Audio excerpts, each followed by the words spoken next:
ഇപ്പോൾ CPM സംസ്ഥാന secretary Kodiyeri Balakrishnan മാധ്യമങ്ങളോട് സംസാരിക്കുന്നു. അതിലേക്ക് ചില പ്രധാനപ്പെട്ട തീരുമാനങ്ങളാണ് മാധ്യമങ്ങളെ അറിയിക്കാനുള്ളത്.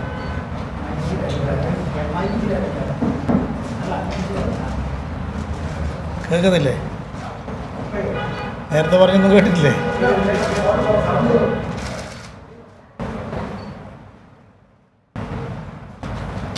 ഈ ഫെബ്രുവരി മാസം 18-ാം തീയതി കേന്ദ്ര ബഡ്ജറ്റിലെ കോർപ്പറേറ്റ് താൽപ്പര്യങ്ങൾ സംരക്ഷിക്കുന്ന നിലപാടുകൾക്കെതിരായിട്ടും ജനവിരുദ്ധ സമീപനങ്ങൾക്കെതിരായിട്ടും ഇടതുപക്ഷ പാർട്ടികൾ പ്രതിഷേധ പരിപാടികൾ സംഘടിപ്പിക്കണമെന്ന് ആഹ്വാനം ചെയ്തിരുന്നു. എന്നാൽ കേന്ദ്ര ബഡ്ജറ്റിന് ശേഷമാണിപ്പോൾ പാചകവാതകത്തിൻ്റെ വില വൻതോതിൽ വർദ്ധിപ്പിച്ചുകൊണ്ടുള്ള തീരുമാനം പുറത്തു വന്നിരിക്കുന്നത്.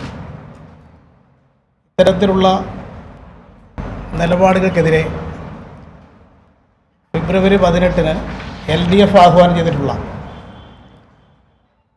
ഒരു അസംബ്ലി മണ്ഡലത്തിൽ ഒരു കേന്ദ്ര ഗവൺമെൻറ് ഓഫീസിന് മുമ്പിലേക്കുള്ള മാർച്ച് വൻ ജനപങ്കാളിത്തത്തോടെ നടത്തണമെന്ന് പാർട്ടി സംസ്ഥാന കമ്മിറ്റി തീരുമാനിക്കുകയുണ്ടായി.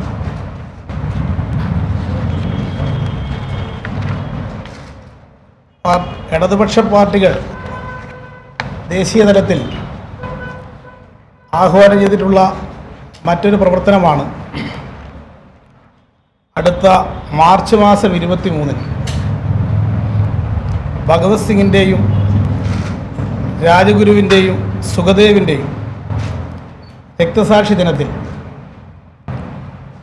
ദേശീയ തലത്തിൽ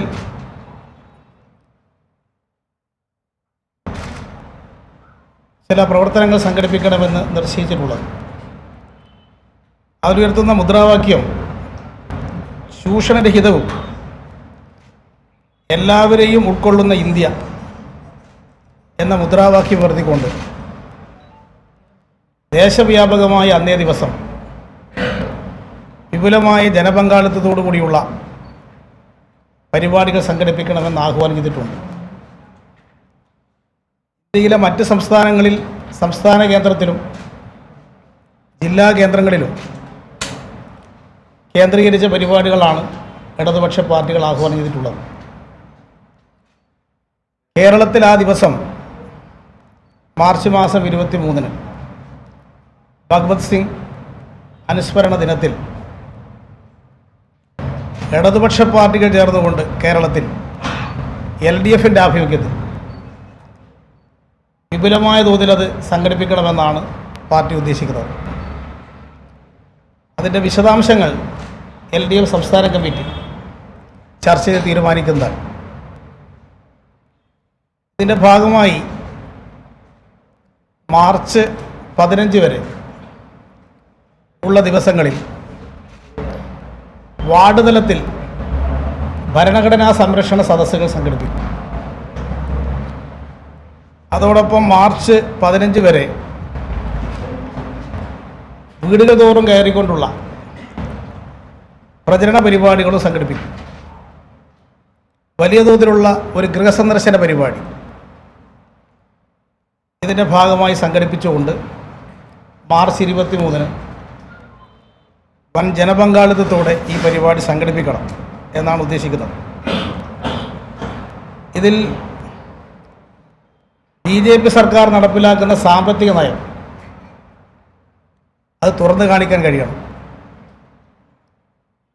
BJPയുടെ നയം അസമത്വം ശക്തിപ്പെടുത്തുകയാണ് ചെയ്യുന്നത്. അരനൂറ്റാണ്ടിലെ ഏറ്റവും വലിയ തൊഴിലില്ലായ്മയാണ് ഇന്ന് രാജ്യം അനുഭവിക്കുന്നത്. സാമ്പത്തിക വളർച്ചാ നിരക്ക് തുടർച്ചയായി പുറകോട്ട് പോവുകയാണ്. ജനങ്ങളുടെ വാങ്ങൽ കഴിവ് വർദ്ധിപ്പിക്കാനുള്ള ഒരു നടപടി കേന്ദ്ര ഗവൺമെൻറ് സ്വീകരിക്കുന്നില്ല. എന്നാൽ കോർപ്പറേറ്റുകൾക്ക് വൻതോതിൽ സഹായങ്ങൾ ചെയ്തു കൊടുത്ത് കോർപ്പറേറ്റുകളെ ശക്തിപ്പെടുത്തുന്ന നയമാണ് BJP സർക്കാർ സ്വീകരിക്കുന്നത്. ഇതിൻ്റെ ഫലമായി ജനജീവിതം ദുസ്സഹമാകുകയാണ്. ജനങ്ങൾക്കിതിൽ കടുത്ത അസംതൃപ്തിയുണ്ട്. കാർഷിക മേഖലയിലാണെങ്കിൽ വലിയ തോതിലാണ് ഈ അസംതൃപ്തി വന്നിരിക്കുന്നത്.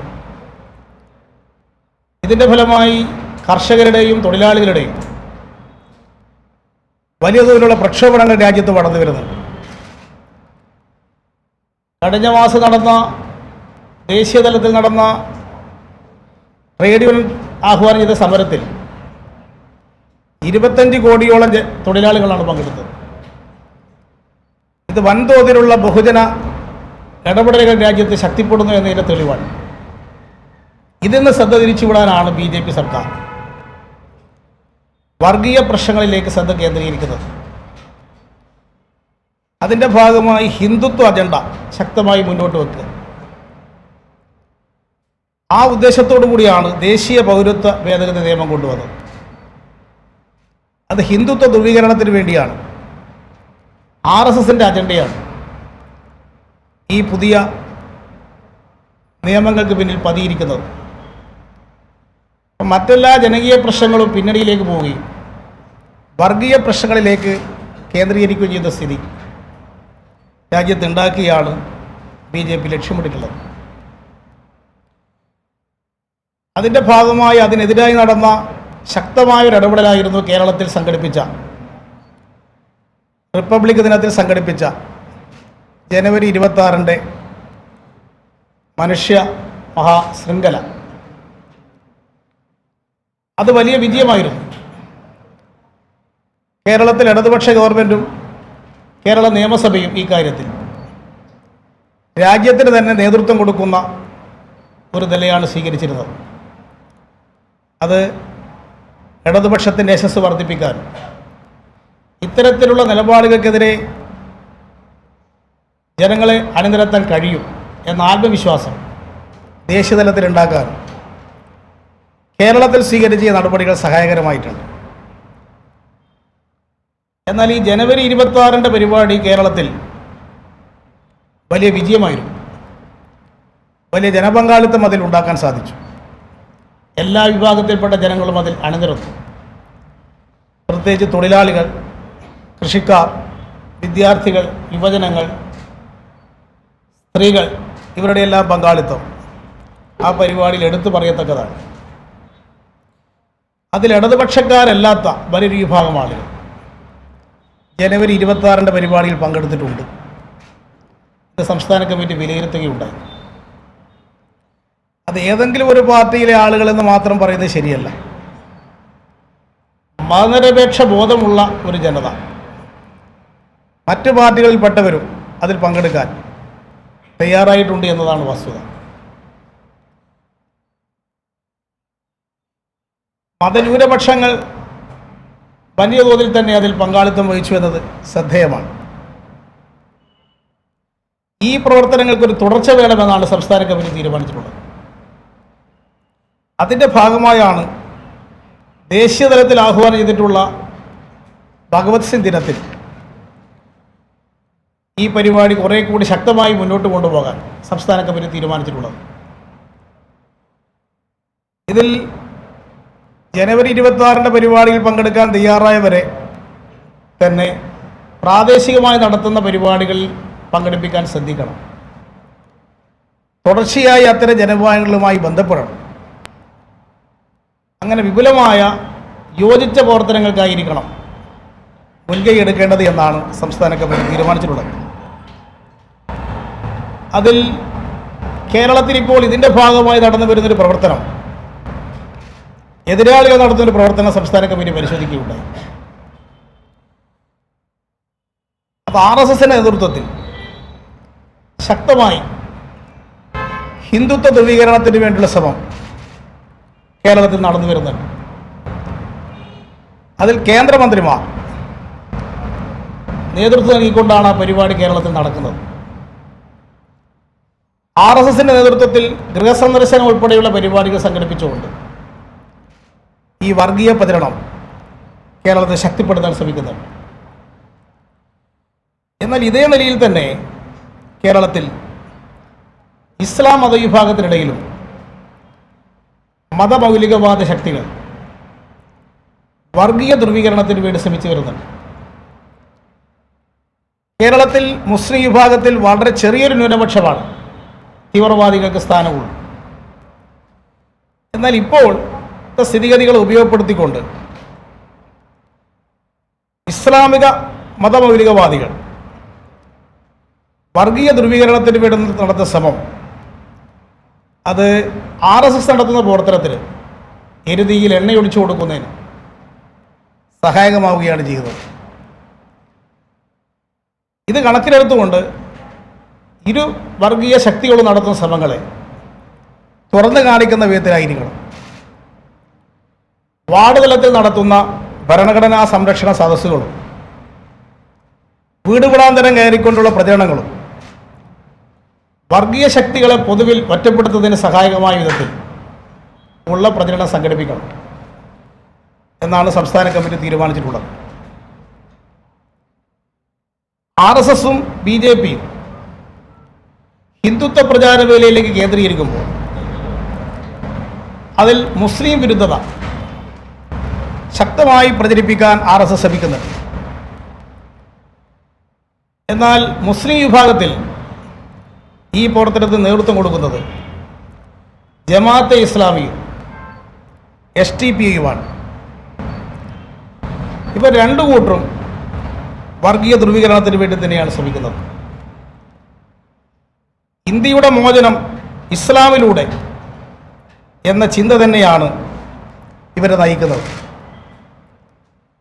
ഇസ്ലാമിക രാഷ്ട്രത്തിനായി ജമാഅത്തെ ഇസ്ലാമി നിലകൊള്ളുമ്പോൾ മതത്തെ ഭീകരതയ്ക്കുള്ള ആയുധമാക്കിയാണ് STPI ചെയ്യുന്നത്. ജയ് ശ്രീരാം വിളിപ്പിക്കാൻ RSS ശ്രമിക്കുന്നു. എന്നാൽ പലയിടത്തും ബോലോ തക്ബീർ ചില പ്രചരണ പരിപാടികൾ വിളിപ്പിക്കാൻ മുസ്ലിം തീവ്രവാദികളും മുൻകൈയെടുക്കുന്നു. ഈ രണ്ടു കൂട്ടരെയും ഒറ്റപ്പെടുത്തണം. അതുവഴി മാത്രമേ ഇന്ന് ഹിന്ദുത്വ ശക്തികളെ ഉത്തേജിപ്പിക്കാൻ RSS നടത്തുന്ന ശ്രമങ്ങളെ ചെറുക്കാൻ കഴിയുകയുള്ളൂ എന്നാണ് സംസ്ഥാന കമ്മിറ്റി വിലയിരുത്തിയിട്ടുള്ളത്. പൗരത്വ ഭേദഗതി നിയമം ഉൾപ്പെടെയുള്ള ഹിന്ദുത്വ അജണ്ടകൾക്കെതിരെ വിശാല യോജിപ്പുണ്ടാക്കണം. എന്നാൽ അത്തരമൊരു വിശാല യോജിപ്പുണ്ടാക്കുന്നതിന് സഹായകമായൊരു നിലപാടല്ല കോൺഗ്രസ് പാർട്ടി സ്വീകരിച്ചു വരുന്നത്. കമ്മ്യൂണിസ്റ്റ് വിരുദ്ധ രാഷ്ട്രീയം തന്നെയാണ് ഇപ്പോഴും കേരളത്തിലെ കോൺഗ്രസ് നേതൃത്വത്തിന് RSS വിരുദ്ധ സമീപനത്തേക്കാൾ സ്വീകാര്യമായി കാണുന്നത്. എന്നാൽ UDFനകത്ത് വലിയൊരു വിഭാഗം ജനങ്ങൾ മതനിരപേക്ഷവാദികളാണെന്നുള്ളത് വസ്തുതയാണ്. അത്തരം ജനങ്ങളെ ഉൾക്കൊള്ളാൻ കഴിയുന്ന വിധത്തിലുള്ള പരിപാടികളാണ് കേരളത്തിൽ തുടർന്ന് സംഘടിപ്പിക്കേണ്ടത്. ഇത്തരത്തിൽ ജനുവരി 26 പ്രവർത്തനത്തിന് ഒരു തുടർച്ചയായ പ്രവർത്തന പരിപാടികൾ സംഘടിപ്പിക്കണമെന്നാണ് പാർട്ടി എടുത്തിട്ടുള്ള പ്രധാനപ്പെട്ട ഒരു തീരുമാനം. ഇതോടൊപ്പം സംസ്ഥാന ഗവൺമെൻറ് ഒട്ടേറെ പദ്ധതികൾ പ്രഖ്യാപിച്ചിട്ടുണ്ട്. ആ പ്രഖ്യാപിച്ച പദ്ധതികൾ കേരളത്തെ പുരോഗതിയിലേക്ക് നയിക്കാൻ സഹായമായ പദ്ധതികളാണ്. എന്നാൽ ഈ പരിപാടികൾ ജനപങ്കാളിത്തത്തോടെ നടത്തണം. ഉദ്യോഗസ്ഥന്മാർ മാത്രം കേന്ദ്രീകരിച്ച് നടത്തുന്ന പരിപാടി ആയാൽ ഉദ്ദേശഫലം ഇതുകൊണ്ടുണ്ടാവുകയില്ല. അതുകൊണ്ട് പാർട്ടി ഈ പദ്ധതികൾ വിജയിപ്പിക്കാൻ കൂടുതൽ ജനപങ്കാളിത്തം ഉറപ്പുവരുത്താൻ ഇടപെടണമെന്നാണ് തീരുമാനിച്ചിട്ടുള്ളത്. അതിൻ്റെ ഭാഗമായി ഇപ്പോൾ ഗവൺമെൻറ് എടുത്തൊരു തീരുമാനമാണ് കേരളത്തിൽ 2 ഘട്ടങ്ങളിലുണ്ടായ പ്രളയം, അതിൻ്റെതായ കെടുതികൾ ഇപ്പോഴും പല പ്രദേശങ്ങളും മോചിതമായിട്ടില്ല. അതിൽ നിന്ന് ആ പ്രദേശങ്ങളെ പഴയ നിലയിലേക്ക് എത്തിക്കുക എന്നുള്ളതല്ല, ഒരു പുതിയ കേരളം തന്നെ സൃഷ്ടിക്കുക എന്നുള്ള നിലയിലുള്ള പ്രവർത്തനമാണ് നടക്കുന്നത്. അതിൻ്റെ ഭാഗമായാണ് പ്രാദേശിക ദുരന്ത നിവാരണ നടപടികൾ സ്വീകരിക്കാൻ ഇപ്പോൾ ഗവൺമെൻറ് സ്വീകരിച്ചിട്ടുള്ളത്. പക്ഷേ ഇത് വിജയിക്കണമെങ്കിൽ പഞ്ചായത്തുകളിലും മുനിസിപ്പാലിറ്റികളിലും മുൻകൈയെടുത്താൽ മാത്രമേ നടക്കുകയുള്ളൂ. അതിനുവേണ്ടി ഗ്രാമസഭകൾ ചേർന്ന് ഈ പ്രവർത്തനങ്ങൾ ശക്തിപ്പെടുത്തണം. ഗ്രാമസഭകളിലെ ജനപങ്കാളിത്തം വർദ്ധിപ്പിക്കണം. അതിന് പാർട്ടി തന്നെ മുൻകൈ എടുക്കണമെന്നതാണ് എടുത്തിട്ടൊരു തീരുമാനം.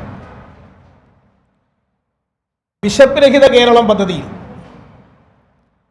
പാർട്ടി സജീവമായി ഇടപെടണം. ഓണത്തിന് മുമ്പ് തന്നെ 1000 സ്റ്റാളുകൾ 25 രൂപയ്ക്ക് ഊട് നൽകുന്ന പദ്ധതി അത് ഏറ്റെടുക്കാൻ കഴിയണം. കുടുംബശ്രീ വഴിയാണിത് നടപ്പിലാക്കുന്നത്. ഗ്രാമപഞ്ചായത്ത് കടയുടെയും വൈദ്യുതിയുടെയും ചെലവ് വഹിക്കേണ്ടതായിട്ട് വരും. അതിന് ഇടതുപക്ഷത്തിൻ്റെ എല്ലാ ഗ്രാമപഞ്ചായത്തുകളും ഇതുമായി സഹകരിക്കണം. സർക്കാർ സബ്സിഡി നിരക്കിൽ സിവിൽ സപ്ലൈസിൽ നിന്ന് ഭക്ഷ്യസാധനങ്ങൾ നൽകുന്നുണ്ട്. ജില്ലാ ബ്ലോക്ക് പഞ്ചായത്തുകൾ 30,000 രൂപ പ്രവർത്തന മൂലധനം നൽകുന്നുണ്ട്. ഇതെല്ലാം ഉപയോഗപ്പെടുത്തിയാൽ 1000 കേന്ദ്രങ്ങളിൽ കുടുംബശ്രീ ഇത്തരത്തിലുള്ള ഭക്ഷണശാലകൾ തുടങ്ങാൻ സാധിക്കും. ഇതിലെല്ലായിടത്തും പാർട്ടി പ്രവർത്തകന്മാർ ഇതുമായിട്ട് സഹകരിച്ച് പ്രവർത്തിക്കണം. ഇതോടൊപ്പം തന്നെ 5000 വയോ ക്ലബ്ബുകൾ സ്ഥാപിക്കാൻ ഗവൺമെൻറ് തീരുമാനിച്ചിട്ടുണ്ട്. അതിൽ കേരളത്തിലിപ്പോൾ സീനിയർ സിറ്റിസൻസിൻ്റെ എണ്ണം വർദ്ധിച്ചു വരുന്നൊരു സംസ്ഥാനമാണ്. ഇത് കണക്കിലെടുത്തുകൊണ്ട് ഈ പദ്ധതി വിജയകരമാക്കാൻ സീനിയർ സിറ്റിസൻസ് സംഘടനകളുമായി ബന്ധപ്പെട്ട് പാർട്ടി പ്രവർത്തിക്കണം. ഇത് വൻ വിജയമാക്കണമെന്നും ആഹ്വാനം ചെയ്തിട്ടുണ്ട്. ശുചിത്വ കേരളം പരിപാടി പഞ്ചായത്ത് തലത്തിൽ തദ്ദേശഭരണ സ്ഥാപന അടിസ്ഥാനത്തിൽ അതിൻ്റെ പ്രവർത്തനങ്ങൾ പരിശോധിക്കണം. അതിൽ വികേന്ദ്രീകൃതമായ മാലിന്യ സംസ്കരണ പ്രവർത്തനത്തിൽ തദ്ദേശഭരണ സ്ഥാപനങ്ങളുടെ അടിസ്ഥാനത്തിലുള്ള ഇടപെടൽ നടത്തണം. ഗവൺമെൻറ് ഇപ്പോൾ 12,000 പൊതു ടോയ്ലറ്റുകൾ സ്ഥാപിക്കാൻ തീരുമാനിച്ചിട്ടുണ്ട്. അത് വിജയിപ്പിക്കണമെങ്കിൽ തദ്ദേശഭരണ സ്ഥാപനങ്ങൾ ഇടപെടണം. അതിൽ സ്ഥലങ്ങൾ കണ്ടെത്താനും ഇത് സ്ഥാപിക്കാനുമുള്ള ഇടപെടൽ നടത്താൻ പ്രാദേശിക തലത്തിൽ പാർട്ടി പ്രവർത്തകന്മാർ മുൻകൈയെടുത്ത് ഇടപെടണം. കേരളത്തിൽ 82,000 കിലോമീറ്റർ തോടുകൾ ഉള്ളൊരു സംസ്ഥാനമാണ്. ഇതിൽ 50,000 കിലോമീറ്റർ തോടുകൾ വൃത്തിയാക്കാൻ ഇപ്പോൾ ഗവൺമെൻറ് തീരുമാനിച്ചിട്ടുണ്ട്. പക്ഷേ ഇത് ഗവൺമെൻറ് പ്രഖ്യാപനം കൊണ്ട് മാത്രം നടക്കില്ല. അത് നടക്കണമെങ്കിൽ ജനപങ്കാളിത്തം ഉണ്ടാക്കണം. അതുകൊണ്ട് എല്ലാ പാർട്ടി ലോക്കൽ കമ്മിറ്റികളും ഒരു തോടെങ്കിലും ജനകീയ പങ്കാളിത്തത്തോടെ പുനരുദ്ധരീകരിക്കാനുള്ള പ്രവർത്തനത്തിൽ പാർട്ടി മുൻകൈ എടുക്കണം. ഒരു വർഷം 1 കോടി വീതം ഫലവൃക്ഷ തൈകൾ വെച്ച് പിടിപ്പിക്കാൻ ഗവൺമെൻറ് തീരുമാനിച്ചിട്ടുണ്ട്. ഇതും ജനപങ്കാളിത്തം ഉണ്ടെങ്കിൽ മാത്രമേ വിജയിക്കുകയുള്ളൂ. അതിൽ പാർട്ടി സഖാക്കൾ സജീവമായി ഇടപെടണം. ജൈവ പച്ചക്കറി വ്യാപിപ്പിക്കുന്നതിനുള്ള പ്രവർത്തനത്തിലും പാർട്ടിയുടെ പങ്കാളിത്തം ഉണ്ടാക്കണം. 1.5 ലക്ഷം പേർക്ക് പ്രാദേശിക തൊഴിൽ സംരംഭങ്ങളിലൂടെ കാർഷികേതര മേഖലയിൽ തൊഴിൽ നൽകാൻ ഒരു പരിപാടി ഇപ്പോൾ ഗവൺമെൻറ് തയ്യാറാക്കിയിട്ടുണ്ട്. അത് കുടുംബശ്രീ തൊഴിൽ ഗ്രൂപ്പുകൾ വഴിയും സ്വയം സഹായ സംഘങ്ങൾ വഴിയും സഹകരണ സംഘങ്ങൾ വഴിയും സ്വകാര്യ സംരംഭകരെ ഉപയോഗിച്ചുകൊണ്ടുമാണ് നടത്താൻ ഉദ്ദേശിക്കുന്നത്. അത് ഗവൺമെൻറ് അതിനൊരു പദ്ധതി പ്രഖ്യാപിച്ചിട്ടുണ്ട്. ആ പദ്ധതി വിജയിപ്പിക്കുന്ന കാര്യത്തിലും പാർട്ടി തദ്ദേശഭരണ സ്ഥാപന അടിസ്ഥാനത്തിലുള്ള ഇടപെടൽ നടത്തണം. പൊതുവിദ്യാഭ്യാസ സംരക്ഷണ യജ്ഞം വൻതോതിൽ വിജയിച്ച ഒരു സംസ്ഥാനമാണ് കേരളം. അതിൻ്റെ ഒരു പടി കൂടി മുന്നോട്ട് പോകത്തക്ക വിധത്തിൽ എല്ലാ പാർട്ടി ലോക്കൽ കമ്മിറ്റികളും ഒരു സ്കൂളെങ്കിലും ഈ പരിപാടിയുടെ ഭാഗമായി സഹകരിച്ച് പ്രവർത്തിക്കണം. പാലിയേറ്റീവ് പ്രവർത്തനങ്ങൾ പഞ്ചായത്ത് തലത്തിൽ ഏകോപിപ്പിക്കാൻ ഗവൺമെൻറ് ഇപ്പോൾ ഒരു തീരുമാനമെടുത്തിട്ടുണ്ട്. CPM നേരത്തെ തന്നെ കേരളത്തിൽ പെയിൻ ആൻഡ് പാലിയേറ്റീവ് പ്രവർത്തനത്തിൽ ഇടപെട്ടുകൊണ്ടിരിക്കുന്നുണ്ട്. സർക്കാർ പ്രഖ്യാപിച്ച ഈ പദ്ധതി കൂടി ഉപയോഗപ്പെടുത്തിക്കൊണ്ട് ഈ മേഖലയിൽ സജീവമായി ഇടപെടണം. അതിൽ ആംബുലൻസ് വാങ്ങിക്കൊടുക്കുക, അങ്ങനെയുള്ള പരിപാടികളൊക്കെ ഇപ്പോൾ പല സംഘടനകളും നടത്തുന്നുണ്ട്. അതുമാത്രം പോരാ, വീടുകളിൽ പോയി രോഗി പരിചരണം നടത്താനുള്ള ആയിരക്കണക്കിന് വളണ്ടിയർമാരെ പാർട്ടി സൃഷ്ടിക്കണം. അതുവഴി പാലിയേറ്റീവ് പ്രവർത്തനത്തിൽ സജീവമായ പങ്കാളിത്തം വഹിക്കണമെന്ന് പാർട്ടി തീരുമാനിച്ചിരിക്കുകയാണ്. ഇത്തരത്തിലുള്ള പ്രവർത്തനത്തിൽ ശ്രദ്ധ കേന്ദ്രീകരിച്ചുകൊണ്ടായിരിക്കണം തുടർ പ്രവർത്തനങ്ങൾ ഓരോ പാർട്ടി ഘടകങ്ങളും സംഘടിപ്പിക്കേണ്ടത്. തദ്ദേശ ഭരണ സ്ഥാപന ഇലക്ഷൻ വേണ്ടി പാർട്ടിയും LDFും തയ്യാറാകണം എന്ന് സംസ്ഥാന കമ്മിറ്റി തീരുമാനിച്ചിട്ടുണ്ട്. അതിൻ്റെ ഭാഗമായി ബൂത്ത് തലത്തിലുള്ള കമ്മിറ്റികൾ, വാർഡ് തലത്തിലുള്ള കമ്മിറ്റികൾ രൂപീകരിക്കാൻ തീരുമാനിച്ചിരിക്കുകയാണ്. ഈ പ്രവർത്തനങ്ങൾ ഏകോപിപ്പിക്കുന്നതിന് വേണ്ടി ഫെബ്രുവരി മാസം 25-ന് സംസ്ഥാന തലത്തിൽ ഒരു ദിവസത്തെ ശില്പശാല സംഘടിപ്പിക്കുന്നതാണ്. സംസ്ഥാന കമ്മിറ്റി മെമ്പർമാരും ജില്ലാ സെക്രട്ടേറിയറ്റ് മെമ്പർമാരും പാർട്ടിയുടെ ഏരിയ കമ്മിറ്റി സെക്രട്ടറിമാരും പങ്കെടുക്കുന്ന ഒരു ദിവസത്തെ ശില്പശാല സംഘടിപ്പിക്കും. തുടർന്ന് ജില്ലാതലത്തിലും ഏരിയ തലത്തിലും തദ്ദേശ ഭരണ സ്ഥാപന അടിസ്ഥാനത്തിലും ഇത്തരത്തിലുള്ള ശില്പശാലകൾ സംഘടിപ്പിച്ചുകൊണ്ട് തദ്ദേശ ഭരണ ഇലക്ഷന് വേണ്ടിയുള്ള തയ്യാറെടുപ്പുകൾ നടത്തണം എന്നുള്ള തീരുമാനവും പാർട്ടി കൈക്കൊണ്ടിട്ടുണ്ട്. ഇത്രയുമാണ് സംസ്ഥാന കമ്മിറ്റി തീരുമാനങ്ങളായി വിശദീകരിക്കാനുള്ളത്.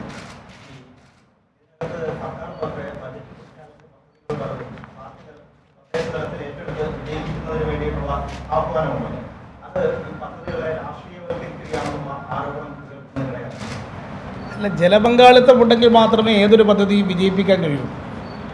പാർട്ടി ഏറ്റെടുത്ത് നടത്തുന്നില്ല. തദ്ദേശ ഭരണ സ്ഥാപനങ്ങളാണ് ഈ പദ്ധതികളൊക്കെ നടത്തുന്നത്. തദ്ദേശ ഭരണ സ്ഥാപനങ്ങളുടെ പരിപാടികൾ വിജയിപ്പിക്കണമെങ്കിൽ ജനപങ്കാളിത്തം ഉണ്ടാകും. അതിൻ്റെ ഭാഗമായി ഗവൺമെൻറ്റിൻ്റെ ഫണ്ട് ആശ്രയിക്കാതെ നടത്തുന്ന ചില പദ്ധതികളാണ് ഈ തോട് വൃത്തിയാക്കൽ. അത് സർക്കാരിൻ്റെ പണമൊന്നും പാർട്ടി സ്വീകരിക്കുന്നില്ല. സ്കൂളുകൾ നവീകരിക്കാനുള്ള പ്രവർത്തനം അത് പാർട്ടി തന്നെ ആ പ്രദേശത്തെ ജനങ്ങൾ സഹകരിപ്പിച്ചുകൊണ്ട് നടത്തുന്ന പരിപാടിയാണ്. ഗവൺമെൻറ് ഫണ്ട് പാർട്ടിയുടെ ഇത്തരം പ്രവർത്തനത്തിന് ഉപയോഗിക്കുന്ന പ്രശ്നമേ ഉദിക്കുന്നില്ല.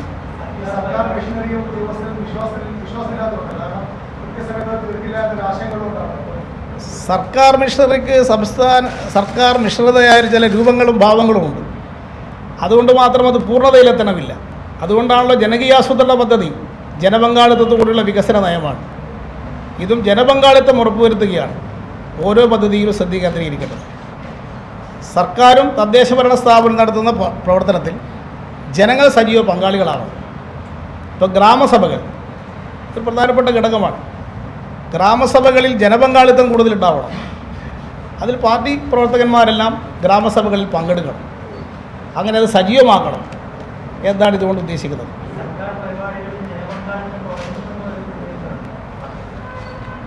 ജനപങ്കാളിത്തം ശക്തിപ്പെടുത്തണമെന്നാണ് തീരുമാനിച്ചിട്ടുള്ളത്. അതിൻ്റെ അർത്ഥം ജനപങ്കാളിത്തം ഇല്ല എന്നുള്ളതല്ല.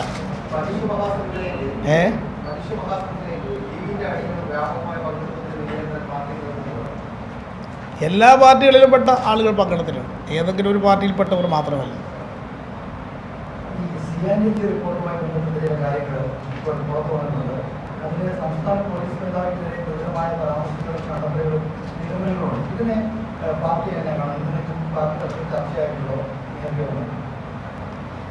ഇപ്പോഴത്തെ CAG റിപ്പോർട്ട് കഴിഞ്ഞ ദിവസമാണ് പുറത്തു വന്നിട്ടുള്ളത്. അത് LDF ഭരണകാലത്തുള്ള കാര്യങ്ങൾ മാത്രമല്ല അതിനകത്ത് പ്രതിപാദിച്ചിട്ടുള്ളത്. 2013 മുതൽ 2018 വരെയുള്ള കാലത്തെ പ്രവർത്തനങ്ങളാണ് ഈ 2019 CAG റിപ്പോർട്ട് നമ്പർ 4 പരിശോധിച്ചിട്ടുള്ളത്. ഈ കാലത്ത് 4 DGPമാർ ഈ കാലയളവിൽ പോലീസ് വകുപ്പിൻ്റെ മേധാവികളായി പ്രവർത്തിച്ചിട്ടുണ്ട്. CAG റിപ്പോർട്ട് സാധാരണഗതിയിൽ നിയമസഭയുടെ മേശപ്പുറത്ത് വെച്ചാൽ അത് നിയമാനുസൃതമായ പരിശോധന എങ്ങനെയാണ് നടത്തേണ്ടത് എന്ന് വ്യക്തമായ വ്യവസ്ഥകളുണ്ട്. അതിൻ്റെ അടിസ്ഥാനത്തിൽ ഈ റിപ്പോർട്ട് പബ്ലിക് അക്കൗണ്ട്സ് കമ്മിറ്റിയാണ് പരിശോധിക്കേണ്ടത്. പബ്ലിക് അക്കൗണ്ട്സ് കമ്മിറ്റിക്ക് ഗവൺമെൻറ് ഇത് സംബന്ധിച്ച് ഉന്നയിച്ചിട്ടുള്ള ഓരോ പോയിൻറ്റിനും വ്യക്തമായിട്ടുള്ള മറുപടി പബ്ലിക് അക്കൗണ്ട്സ് കമ്മിറ്റിക്കാണ് സമർപ്പിക്കേണ്ടത്. ആ പരിശോധനയെ തുടർന്നാണ് ഇതിനകത്തുള്ള വസ്തുതകൾ ഏതൊക്കെയാണെന്നുള്ള വ്യക്തമായിട്ടുള്ള കാര്യം മനസ്സിലാക്കാൻ കഴിയുള്ളൂ. എല്ലാ CAG റിപ്പോർട്ടുകളും അങ്ങനെ തന്നെയാണ് പരിശോധനയ്ക്ക് വിധേയമാക്കിയിട്ടുള്ളത്. അതിൻ്റെ അടിസ്ഥാനത്തിൽ നിയമാനുസൃതമായ പരിശോധനയ്ക്ക് ഈ റിപ്പോർട്ടും സ്വാഭാവികമായും വിധേയമാകുന്നതാണ്. ഇതിൽ ഇപ്പോൾ സാധാരണഗതിയിൽ നിന്ന് വ്യത്യസ്തമായ ചില കാര്യം ഈ റിപ്പോർട്ട് പുറത്തു വന്നതുമായി ബന്ധപ്പെട്ട് ഇപ്പോൾ കാണുന്നുണ്ട്. അത് സാധാരണഗതിയിൽ CAG റിപ്പോർട്ട് പുറത്തു വരാറ് നിയമസഭയുടെ മേശപ്പുറത്ത് വെച്ചതിന് ശേഷമാണ്. എന്നാൽ നിയമസഭയുടെ മേശപ്പുറത്ത് വെക്കുന്നതിന് മുമ്പ് തന്നെ ഈ റിപ്പോർട്ടിലെ പല പരാമർശങ്ങളും പുറത്തു വന്നതായിട്ടും നിയമസഭയിൽ തന്നെ ചിലർ ഉന്നയിച്ചതായിട്ടും കാണുന്നുണ്ട്. അത് ഇതിനു മുമ്പില്ലാത്ത ഒരു നടപടിക്രമമാണ്. നിയമസഭയ്ക്ക് സമർപ്പിക്കുന്നതിന് മുമ്പ് ഈ റിപ്പോർട്ട് ചോർന്നു പോയിട്ടുണ്ടോ എന്ന കാര്യം CAG തന്നെയാണ് പരിശോധിച്ച് വ്യക്തത വരുത്തേണ്ടത്. CAGയിൽ നിന്ന് തന്നെയാണ് ഇത് പുറത്തു പോയതെങ്കിൽ അത് ഗൗരവമുള്ള കാര്യമാണ്. മാത്രമല്ല നിയമസഭയുടെ പ്രിവിലേജിനെ ബാധിക്കുന്നൊരു പ്രശ്നം കൂടിയാണ്. ആ കാര്യങ്ങളെല്ലാം ബന്ധപ്പെട്ടവർ പരിശോധിക്കേണ്ടുന്ന കാര്യങ്ങളാണ്. ഇതിനകത്തുള്ള ഉന്നയിക്കപ്പെട്ട കാര്യങ്ങളെല്ലാം നിയമാനുസൃതമായ പരിശോധനയ്ക്ക് വിധേയമാക്കിയാണ് വേണ്ടത്.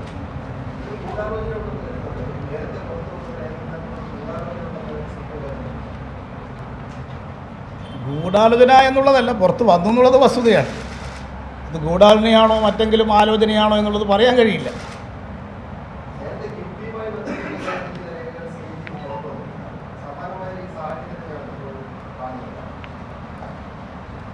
അല്ല, ഇപ്പോഴത്തെ ഇവിടെയുള്ള AG അദ്ദേഹം ഈ പ്രശ്നത്തിലെടുത്ത നിലപാട് പരസ്യമായൊരു പത്രസമ്മേളനം നടത്തി. പത്രസമ്മേളനം നടത്തിയ ഉദ്യോഗസ്ഥൻ്റെ പേരെടുത്ത് പറഞ്ഞ് കുറ്റപ്പെടുത്തി. അങ്ങനെ സാധാരണ AGമാർ ചെയ്യാറില്ല. അതൊരു അസാധാരണമായ നടപടിയാണ്. അതെല്ലാം കൂട്ടി വായിച്ചു നോക്കുമ്പോഴാണ് ഇതെന്താണ് എന്നുള്ള സംശയം ജനിപ്പിക്കുന്നത്.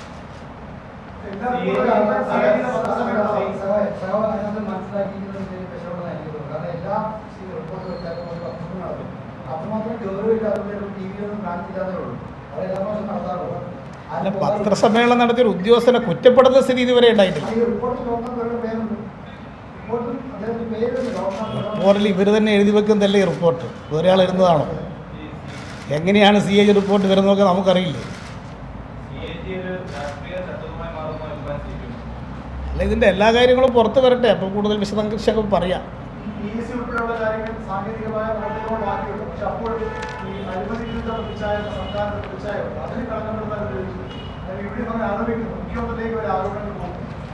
ഇതിലിപ്പോൾ CAG ചൂണ്ടിക്കാണിച്ചതിനകത്ത് പറഞ്ഞിരിക്കുന്ന അഴിമതി പ്രശ്നങ്ങളല്ല പറഞ്ഞിട്ടുള്ളത്. ഇത് പൊതുവിൽ വകമാറ്റി ചെലവഴിച്ചിട്ടുള്ള പ്രശ്നങ്ങളാണ് മുഖ്യമായിട്ട് CAG റിപ്പോർട്ടിനകത്ത് പരാമർശിച്ചിട്ടുള്ളത്. ആരെങ്കിലും സാമ്പത്തികമായൊരു നേട്ടമുണ്ടാക്കി അഴിമതി കാണിച്ചു എന്ന് CAG റിപ്പോർട്ടിൽ പറഞ്ഞിട്ടില്ല. മറ്റുള്ളതൊക്കെ വ്യാഖ്യാനിച്ച് ഇപ്പോൾ പുറത്തു വരുന്ന കാര്യങ്ങളാണ്. അതൊക്കെ പരിശോധനയ്ക്ക് വിധേയമാക്കട്ടെ.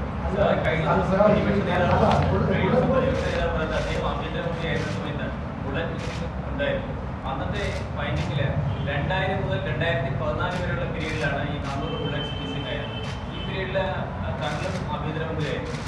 ആ സമയത്ത് ഇത്തരം എന്തെങ്കിലും ഒരു ഇഷ്യൂ വന്നിട്ടുണ്ടായിരുന്നു? ബുള്ളറ്റ് മിസ്സിംഗ് ഈ ബുള്ളറ്റിൻ കുറവ് വരുന്ന സംഭവങ്ങൾ കാലാകാലങ്ങളിൽ ഉണ്ടാകാറുണ്ട്. അതൊരാദ്യമായിട്ട് ഉള്ളൊരു കാര്യമല്ല. ഈ തോക്കുകൾ പോയി എന്നുള്ളത് അവിടെ പരിശോധിച്ചാൽ തോക്കുകളൊക്കെ ഉണ്ടാവും. ഇത് എവിടെയെങ്കിലും റെക്കോർഡ് ചെയ്യുന്ന വന്നിട്ടുള്ള പാകപ്പിഴകളായിരിക്കാനാണ് സാധ്യത. CAG റിപ്പോർട്ട് PSC പരിശോധിക്കുമ്പോൾ ആ കാര്യങ്ങൾ വ്യക്തത വരുമെന്നാണ് ഞാൻ കണക്കാക്കുന്നത്. ഈ വെടിയുണ്ട പോകുന്നത് മുൻകാലങ്ങളിൽ പലപ്പോഴും ഉണ്ടായിട്ടുണ്ട്. അത് ഞാനുള്ള കാലത്തും ഉണ്ടായിട്ടുണ്ടാവും. അതൊരു അസാധാരണമായിട്ടുള്ള കാര്യമായിട്ട് എനിക്ക് തോന്നുന്നില്ല. അത് വെടിയുണ്ട പല സന്ദർഭങ്ങളിലായിട്ട് പോലീസുകാർ പോകുമ്പോൾ കൊടുക്കും. ചിലപ്പോൾ കൊടുത്തത്ര വെടിയുണ്ട തിരിച്ചു വന്നില്ല എന്ന് വരും. പല സ്ഥലത്തും ധൃതി പിടിച്ച് കൃത്യനിർവഹണം നടത്തി തിരിച്ചു വരുന്ന സന്ദർഭത്തിൽ എല്ലാ വെടിയുണ്ടകളും എടുക്കാൻ പോലീസിന് കഴിഞ്ഞില്ല എന്ന് വരും. അത് പക്ഷേ റെക്കോർഡ് ചെയ്യേണ്ടതാണ്. അത് റെക്കോർഡ് ചെയ്യാത്തതായിരിക്കാം ഈ CAG ചൂണ്ടിക്കാണിച്ചതിനുണ്ടായിട്ടുള്ള കാര്യം. CAG അത് പരിശോധിക്കേണ്ടതാണ്. സ്വാഭാവികമായിട്ട് പോയി പരിശോധിക്കും. അവർക്ക് അതിന് റിപ്പോർട്ട് കൊടുക്കണം.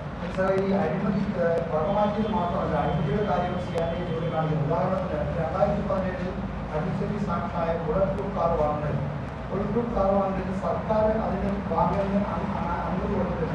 എന്നാൽ ഈ അനുമതിക്ക് മുമ്പ് തന്നെ 33 ലക്ഷം രൂപ SMC കാർ കമ്പനിക്ക് അഡ്വാൻസ് ചെയ്തെന്ന് ഈ CAG റിപ്പോർട്ട് പറയുന്നുണ്ട്. അപ്പോൾ മാത്രമല്ല ഈ ടെൻഡർ വിളിക്കാതെ ഓപ്പൺ ടെൻഡറോ അല്ലെങ്കിൽ നിയന്ത്രിത ടെൻഡറോ വിളിക്കാതെ ഈ ഇടപാട് നടത്തി. ആ ഇടപാട് നടത്തിയപ്പോൾ അതിനു മുമ്പ് തന്നെ ഈ കമ്പനിയുമായിട്ട് നെഗോഷിയേഷൻ തുടങ്ങി. അപ്പോൾ ഈ കമ്പനിക്ക് കൊടുക്കാനുള്ള താല്പര്യമില്ലാത്തതുകൊണ്ടെന്ന് പറയുന്നത് CAG റിപ്പോർട്ടിലുണ്ട്. അപ്പോൾ ഈ അനുമതിയില്ല എന്ന് പറയുന്നത് കേവലം മതമാറ്റം മാത്രമല്ല, പ്രവർത്തകർക്ക് അത് ബെനിഫിറ്റ് ആയിട്ടുള്ളതെന്നല്ല. പോലീസിന് ഇത്തരം കാര്യങ്ങളുടെ ഒരു പ്രശ്നമില്ല. പോലീസ് ഇപ്പോഴും മാത്രമല്ല, എല്ലാ കാലത്തും പോലീസ് ചെയ്യുന്ന പല നടപടികൾക്കും ഇത്തരം അടിയന്തരമായി ചെയ്യേണ്ട കാര്യങ്ങൾ ചെയ്തിട്ട് പിന്നീട് അംഗീകാരം വാങ്ങുന്നൊരു പതിവാണ് പോലീസിലുള്ളത്. മുൻകാലങ്ങളിലും അങ്ങനെ പലപ്പോഴും നടന്നിട്ടുണ്ട്. ആദ്യം മുതലേ ഉള്ള കാര്യങ്ങൾ പരിശോധിച്ചാൽ അത് കാണാൻ സാധിക്കും. അടിയന്തരമായി ചെയ്യേണ്ട കാര്യങ്ങൾ ചെയ്യും, എന്നിട്ട് പിന്നീട് അനുവദിക്ക് വരും. അത് അനുവദിച്ചു കൊടുക്കലാണ് സാധാരണ പോലീസിനകത്തുള്ള നടപടികൾ.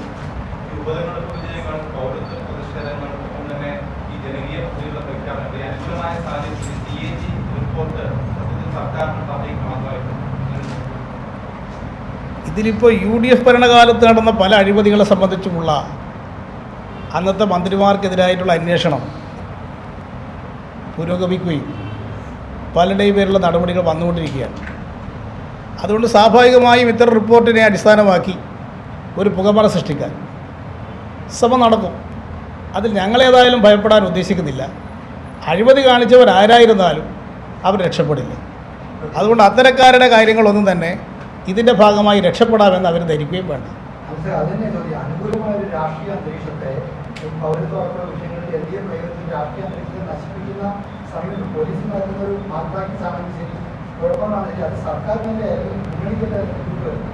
അത് ഇത്തരം പ്രശ്നങ്ങൾ ഒരു CAG റിപ്പോർട്ടിൻ്റെ പേരിൽ പുകമറ സൃഷ്ടിക്കാൻ സാധിക്കുമെന്ന് മാത്രമേ ഉള്ളൂ. അതിപ്പോൾ പബ്ലിക് അക്കൗണ്ട്സ് കമ്മിറ്റി പരിശോധിക്കട്ടെ. PSC ചെയർമാൻ UDFൻ്റെ ആളായിരിക്കുമല്ലോ.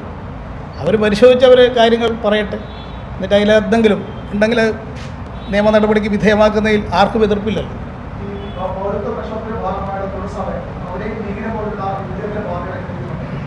ലീഗിനെ ഞങ്ങൾ നേരത്തെ അത് വ്യക്തമാക്കിയാണ്.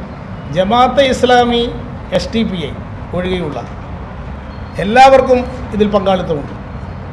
മുസ്ലിം ലീഗിന് വരാം, കോൺഗ്രസ്സിന് വരാം. അവരെല്ലാം ഞങ്ങൾ ഇതിൻ്റെ ഭാഗമാക്കി പ്രവർത്തിപ്പിക്കണമെന്നാണ് ആദ്യമേ ഉദ്ദേശിക്കുന്നത്.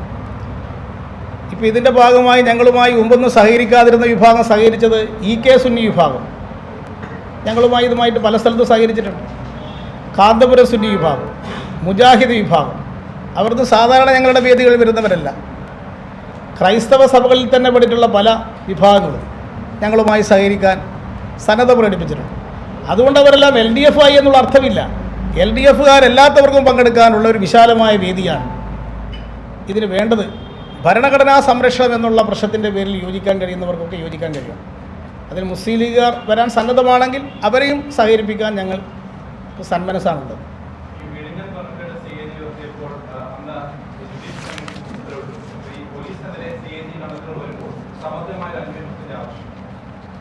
അതല്ലേ PSC എന്ന് പറയുന്ന UDFകാർ കൂടിയുള്ളതല്ലേ, അവരും കൂടി പരിശോധിക്കട്ടെ എന്നുള്ളതല്ലേ ഞങ്ങൾ പറയുന്നത്. ആണെങ്കിൽ അവർ റിപ്പോർട്ട് വരച്ചിട്ടെ. അപ്പം വ്യത്യസ്ത അഭിപ്രായം ഉണ്ടെങ്കിൽ അവർ പറയുമല്ലോ.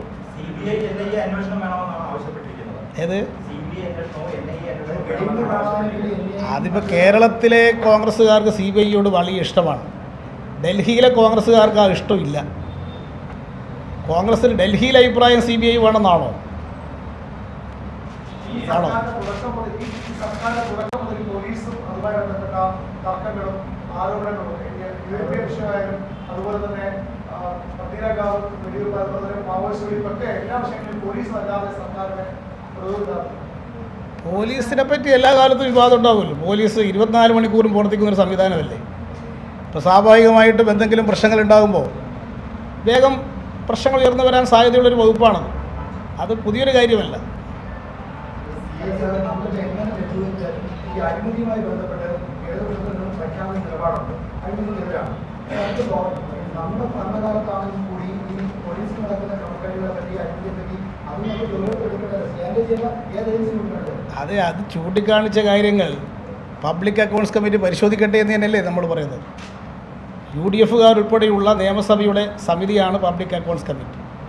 ആ PSC ഒരു പരിശോധനയ്ക്ക് വിധേയമാക്കാൻ കഴിയുന്നതാണ്. വേറെ കാര്യത്തിലാണെങ്കിൽ നിയമസഭാ കമ്മിറ്റി വെക്കണമെന്ന് ഗവൺമെൻറ് പ്രത്യേകം തീരുമാനിക്കണം. ഇതതിൻ്റെ ആവശ്യമില്ല. PSCക്ക് തന്നെ ഇത് പരിശോധിക്കാം. ഇപ്പോൾ ആരാണ് PSC ചെയർമാനെന്ന് എനിക്കറിയില്ല. ഇപ്പോൾ VD സതീശനല്ലേ, പ്രമുഖനായ UDF നേതാവല്ലേ, അദ്ദേഹം പരിശോധിച്ചിട്ട് പറയട്ടെ. ഇപ്പം അതിൻ്റെ ആവശ്യമുണ്ടെന്ന് തോന്നുന്നില്ല. നിയമസഭയുടെ പ്രൊസീഡിങ്സിനെ കുറിച്ചുള്ള അജണ്ടയാണോ ഈ CBI അന്വേഷണം വേണം, അതുപോലെ KPC പ്രസിഡന്റ് ജുഡീഷ്യൽ അന്വേഷണം വേണമെന്നൊക്കെ അജ്ഞത കൊണ്ടല്ലല്ലോ, അറിഞ്ഞുകൊണ്ട് പറയുന്നില്ലേ. അവരെല്ലാം ഈ കാര്യത്തിൽ അജ്ഞരാണെന്ന് പറയാൻ മാത്രം അജ്ഞനല്ല ഞാൻ.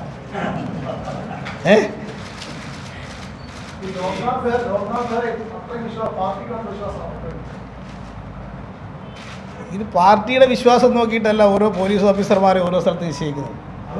ഒരു പോലീസ് ഓഫീസർമാരെ ഈ കേരളത്തിൽ നിശ്ചയിച്ചിരിക്കുന്നത് പാർട്ടി കമ്മിറ്റി തീരുമാനപ്രകാരമല്ല. അതുകൊണ്ട് ഓരോ പോലീസ് ഓഫീസറെയും സംസ്ഥാന ഗവൺമെൻറ് വിശ്വാസമുള്ളിടത്തോളം കാലം അവരാ സ്ഥാനത്ത് തുടരും. ഗവൺമെൻറ്റാണ് ഓരോ പോലീസ് ഓഫീസർമാരെയും നിശ്ചയിക്കുന്നത്, പാർട്ടിയല്ല.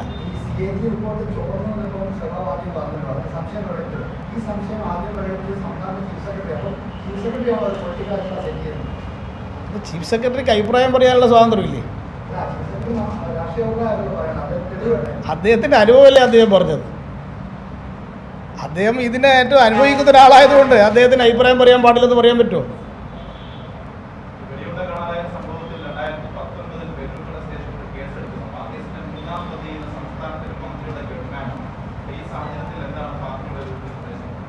അല്ല, ഒരു കേസിൽ പ്രതിയായി എന്നുള്ളത് കൊണ്ട് ഒരാളെ ഒരു സ്ഥാനത്ത് ഒഴിവാക്കാൻ സാധിക്കില്ല.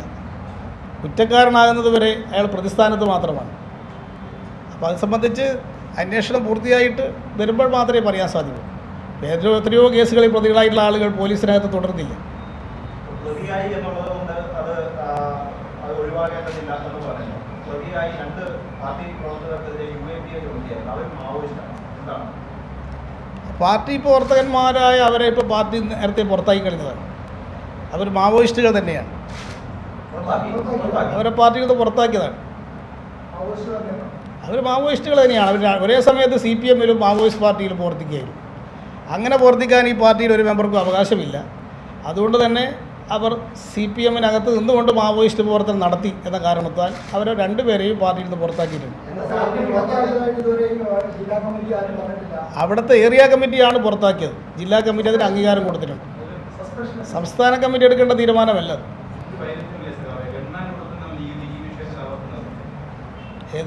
ഇത് പാർട്ടിയുമായി ബന്ധപ്പെട്ട കാര്യമാണ്. CPMനകത്ത് പാർട്ടി മെമ്പർമാർക്ക് വേറൊരു പാർട്ടിയിൽ പ്രവർത്തിക്കാൻ അവകാശമില്ല. റിപ്പോർട്ട് അവർ മാവോയിസ്റ്റുകളാണെന്ന് വ്യക്തമായതുകൊണ്ടാണ് അവരെ പാർട്ടി പുറത്താക്കിയിരിക്കുന്നത്. പാർട്ടിക്ക് അത് ബോധ്യമായിട്ടുണ്ട്. അവിടെ ഏതാ ഇപ്പോൾ അവർ CPMകാരല്ല. അവർ മുദ്രാവാക്യം തന്നെ വിളിച്ചില്ലേ മാവോയിസ്റ്റ് സിന്ദാബാദ്. CPMകാർക്ക് മാവോയിസ്റ്റ് സിന്ദാബാദ് വിളിക്കാൻ പറ്റും. അത് തന്നെ വ്യക്തമായ തെളിവല്ലേ. NIA കേസെടുത്തതിനെ സംസ്ഥാന സെക്രട്ടേറിയറ്റ് വിമർശിച്ചിട്ട് അത് CPMകാണോ മാവോയിസ്റ്റാണോ നോക്കിയിട്ടല്ല. കേരള പോലീസ് അന്വേഷിച്ചുകൊണ്ടിരിക്കുന്നൊരു കേസ് സംസ്ഥാന ഗവൺമെൻറ്റിനോട് അനുവാദം ചോദിക്കാതെ NIA ഏറ്റെടുത്ത നടപടി തെറ്റാണ്. ആ കേന്ദ്ര ഗവൺമെൻറ് തീരുമാനം പുനഃപരിശോധിക്കണം എന്ന് മുഖ്യമന്ത്രി ഇപ്പോൾ കേന്ദ്ര ഗവൺമെൻറ്റിനോട് ആവശ്യപ്പെട്ടിട്ടുണ്ട്. ഒരു മാസം മുമ്പേ പുറത്താക്കിയിട്ടുണ്ട്. ഇന്നലെ അത് സംസ്ഥാന കമ്മിറ്റി പരിശോധിച്ചതാണ്. അവിടെയാണ് ന്യൂസ് കൊടുത്തത്. നിങ്ങൾ അവിടെ അല്ലാത്തതുകൊണ്ടായിരിക്കും നിങ്ങൾക്ക് വിവരം കിട്ടാണ്ടായിപ്പോയത്. കോഴിക്കോട് നിന്നാണ് വിവരങ്ങളൊക്കെ വന്നത്.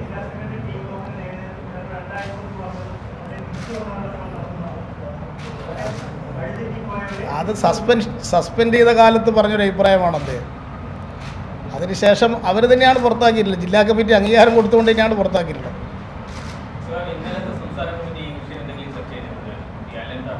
ഇന്നലത്തെ സംസ്ഥാന കമ്മിറ്റിക്ക് കോഴിക്കോട് ജില്ലാ സെക്രട്ടറി റിപ്പോർട്ട് ചെയ്തിരുന്നു അവരെ പുറത്താക്കിയ കാര്യം.